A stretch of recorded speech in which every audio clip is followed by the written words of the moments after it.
You walk out of your front door to get the mail. A black crow sitting on the power line above you caws twice, shifts its weight, and flies away. You probably think it's just a random bird making a random noise, but you are completely wrong. Make sure to watch this video until the very end, because the final scientific fact will prove how a crow that hasn't even hatched from its egg yet already knows exactly what your face looks like. Once you understand what these birds are actually doing, you will never look at your neighborhood the same way again. 1. Let's start by throwing away an old insult. For decades, calling someone a bird brain meant they were stupid. We assumed that because a bird's brain is small and lacks the folded, wrinkly cortex that human brains have, they were just biological robots running on pure instinct. But corvids, the family of birds that includes crows, ravens, and jays, did not get that memo. Inside that tiny skull is a densely packed region called the pallium, and recent neurological scans have shown that a crow's brain contains roughly the same number of neurons as a small monkey. But more importantly, they have specific, highly developed neural pathways dedicated entirely to visual processing and facial recognition. When you look at a flock of crows, they all look exactly the same to you. Black feathers, dark eyes, sharp beaks. Unless one has a broken wing or a missing feather, you cannot tell them apart. But when a crow looks down at a crowd of humans walking on the sidewalk, they don't just see a sea of random two-legged mammals. They see you. Their brains process the asymmetry of your face, the distance between your eyes, the shape of your jawline, and the specific way you walk. They log this visual data with military precision. You are not an anonymous giant to them.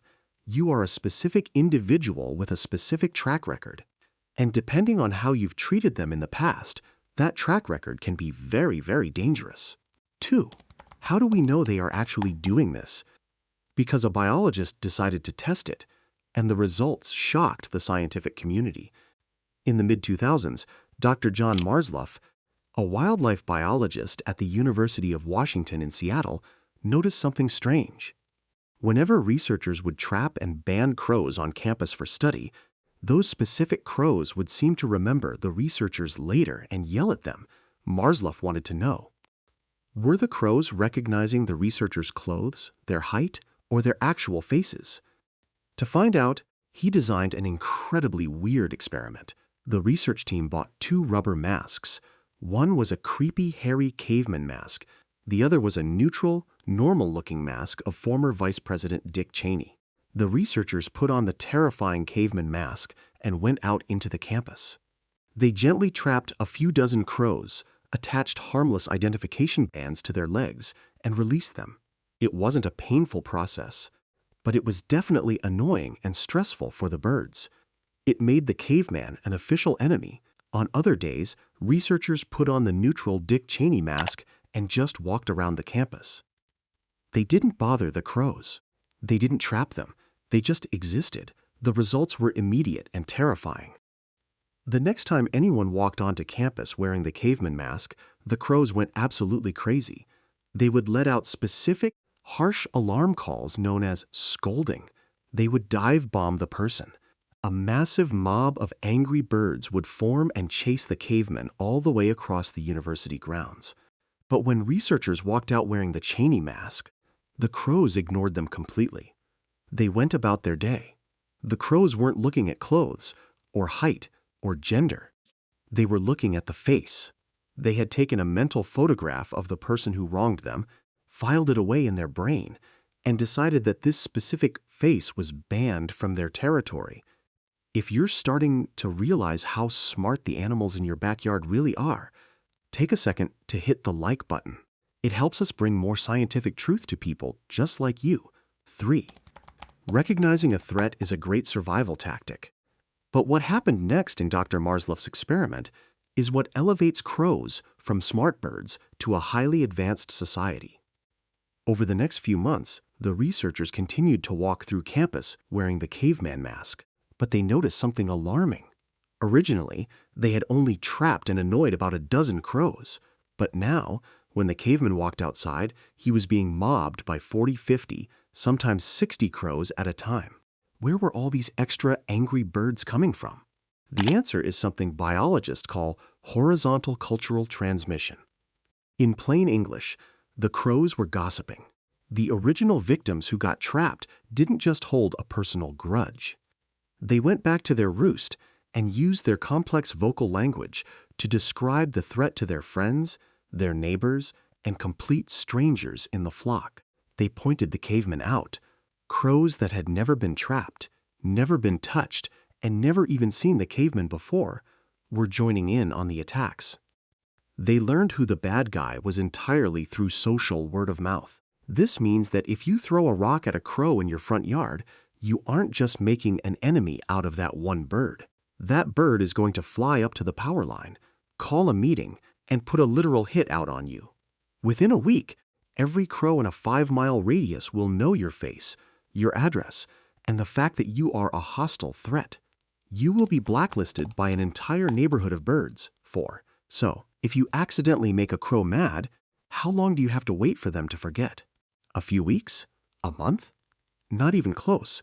The University of Washington researchers tested the campus crows year after year to see when the mobbing would stop.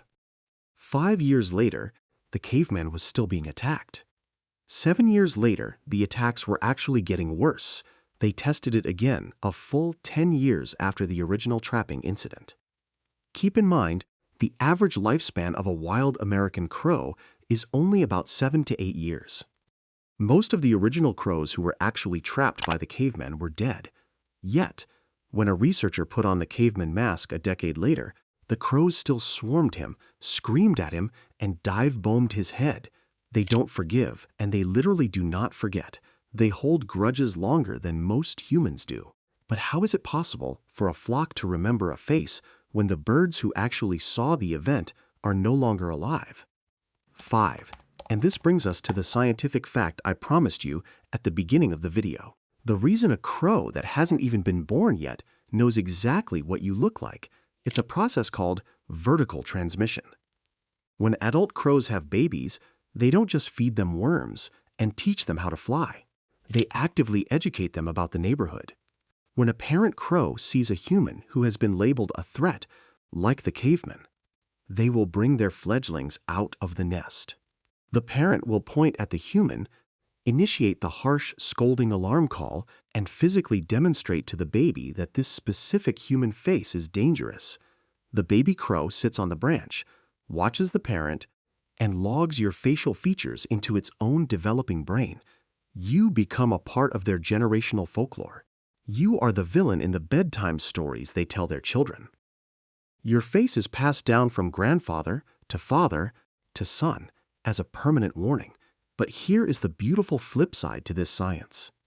If they can pass down their enemies, they can also pass down their friends.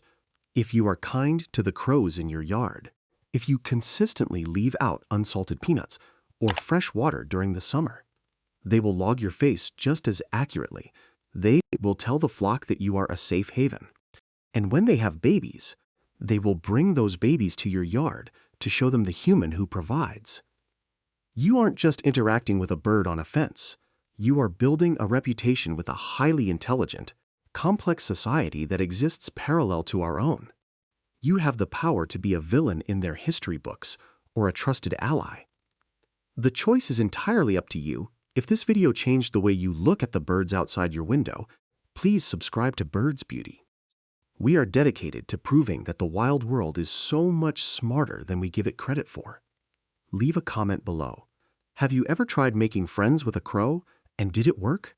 Thank you for watching, and we will see you in the next video.